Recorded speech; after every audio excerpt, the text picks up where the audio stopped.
It will allow police to impose conditions such as start and finish times. You can protest from 9 to 9:30. What do we want? Revolution. When can we have it by? 9:29.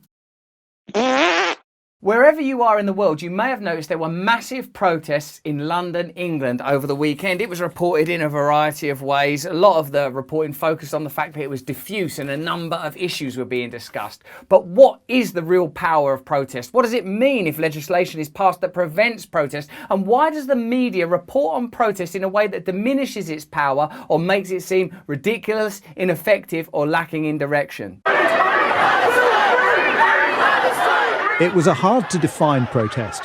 Free Palestine was a strong theme.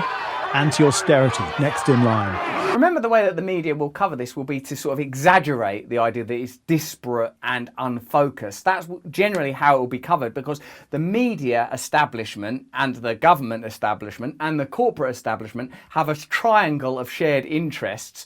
And those shared interests could be termed a kind of intransigent need for stasis. Hordes of protesters take to London. They're hordes. Oh, can we trust this horde? No, once you've called someone a horde, they're a marauding horde. 23 arrested as tens of thousands march through London for a series of protests, focusing on the negative aspects of that protest. And 23 out of thousands and thousands, and you can bet that they're over-reporting the arrests and under-reporting the numbers. This is how the lens refracts. 3 arrested and 3 officers injured in anti-lockdown protests in London. So The Guardian, which likes to present itself as a sort of a liberal media organisation, focuses on arrests and injuries of officers and frames it specifically as anti-lockdown. Many here are out for the first time since the restrictions on gatherings were lifted after lockdown.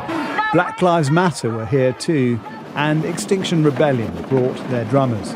I suppose what this makes me think about is the necessity for localism. I don't just mean geographic localism, but also ideological localisation, i.e. that people should be able to come together and create communities around the ideas that are important to them. And if you focus too much on the fact that we have opposing interests, we'll never get anywhere. It's weird that there are so many issues simultaneously being bundled together, but the fact is there's a great deal of dissatisfaction in a great many areas. I suppose for me what seems to be being challenged most of all is the handling of the pandemic and the lockdown, the curtailing and censoring of debate around it, and the inability of people to run and manage their own lives. Wherever people lie on the political spectrum, if you chat to them for a little while and investigate their views, what most people want is to be left alone. You don't meet that many people that say that I actively want to intervene with and interfere with other people's decision-making processes, whether that's on gun ownership or pro-choice, pro-life matters or vaccines or not vaccines. What most people want is to be able to live their own lives, and they don't like the intervention of the state, and they don't like the intervention of big business in what they see as their own family lives, their own tribal lives, their own communal lives. So it seems to me then when coming up with systems of governance, we should be affording people freedom wherever possible. That should always be the priority. The state should only be involved when it's absolutely necessary, and big business shouldn't be marauding through our cultures, magnetising all resources into their favour and setting up systems in their wake. This kind of discontentment is a response to a kind of an equally amorphous and disparate corruption. The protests are disparate because the corruption is everywhere. We're in a kind of immersive corruption now. So whether you're looking at Middle Eastern politics or health issues in this country and the way that the pandemic's been handled, or racial injustice, or class politics, inequality, we're at a kind of breaking point, I would say. Every summertime there's a rise in protest. In countries like this one, the weather dictates it. It's known by the media as silly season because it's a kind of suspension of the norms. Don't you remember from school? 6 weeks holidays coming up, chaos, last day of term. Of course there are sort of like energetic solar patterns that are probably being played out, our own relationship to the seasons.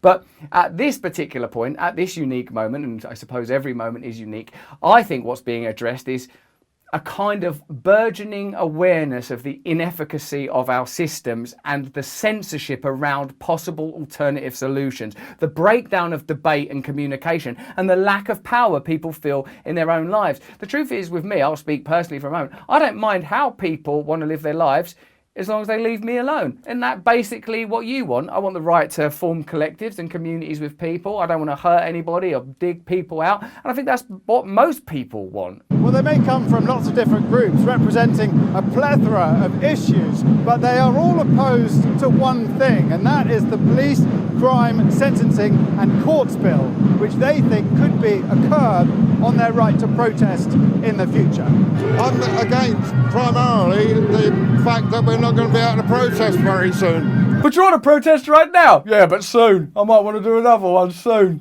So I've come to show my colours. Sounds a bit alarming. We're still going to be allowed to protest, aren't we? I don't know that we will be. Oh, I like that, Kehinde. Also, the bloke in the shirt, he's carrying the message for the man. And, we're being a bit alarmist. We can protest. It's going to be fine. The bill states that a fair balance should be struck between individual rights and the general interests of the community. It cites Extinction Rebellion's protests of 2019, where parts of London came to a standstill, affecting commuters and businesses. It's curious that the interests of business are always promoted as a kind of priority, when really businesses are supposed to exist in order to serve people.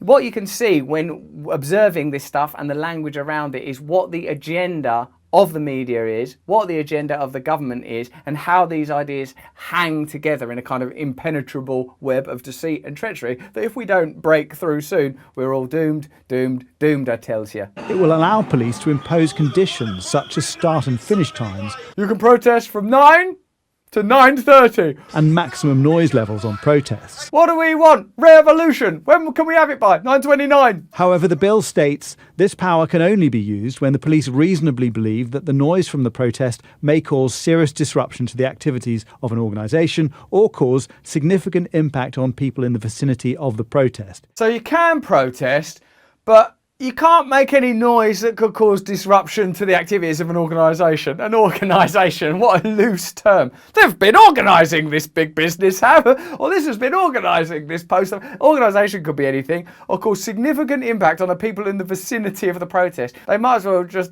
say you cannot protest. Impact is defined as intimidation, harassment, serious unease, serious alarm, or serious distress.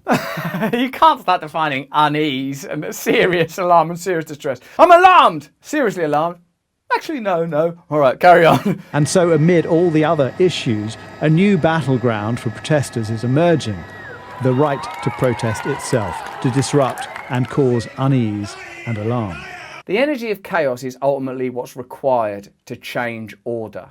Order is what's being protested against. The current order must change.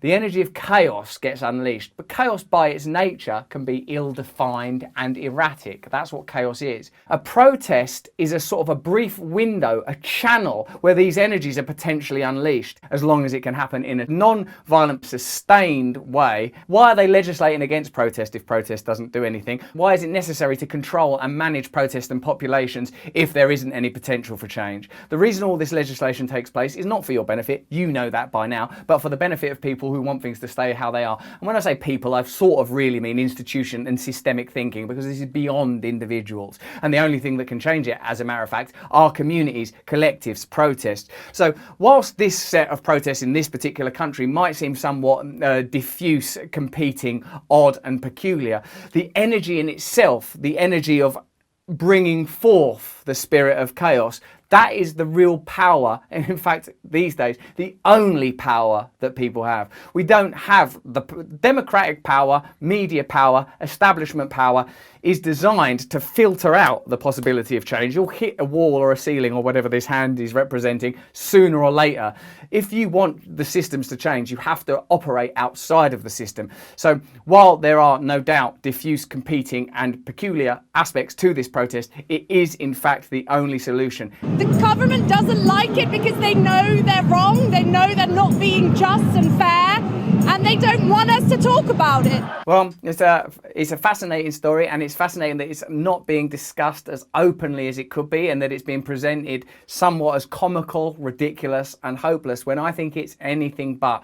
The right to protest peacefully, to come together, to discuss new ideas, to communicate freely, to talk about things that might be wrong, the right to make mistakes, to err. These are all things that are vital. And if you want to change the order, you have to allow chaos into the picture. Change like this, measures like this are necessary going forward. But who cares what I think? I'm just one guy in a cardigan. What do you think? What kind of protest do you want to see in your country? How do you see the world being changed? Do you feel hopeful or optimistic? Do you think the battle's already been lost to centralised, sinister groups meeting in shady rooms? Is it over? Is there any hope at all? Tell us in the comments, because we read them. Like this video if you like it. You know, give it the old thumbs up. Turn on the clanging notification bell in your own mind if you can bear to. And importantly, if you'd like to hear deeper conversations from me, well, not just from me actually, I have guests on my Luminary podcast, Above the Noise, which you can get and listen to from Apple now, wherever you are in the world. There's a link in the description. If you want my podcast, go and click on that link. Also, I do a meditation one, so there's a bit of silence behind all this madness as well. Thanks for watching. Let us know what you want below. Cheers.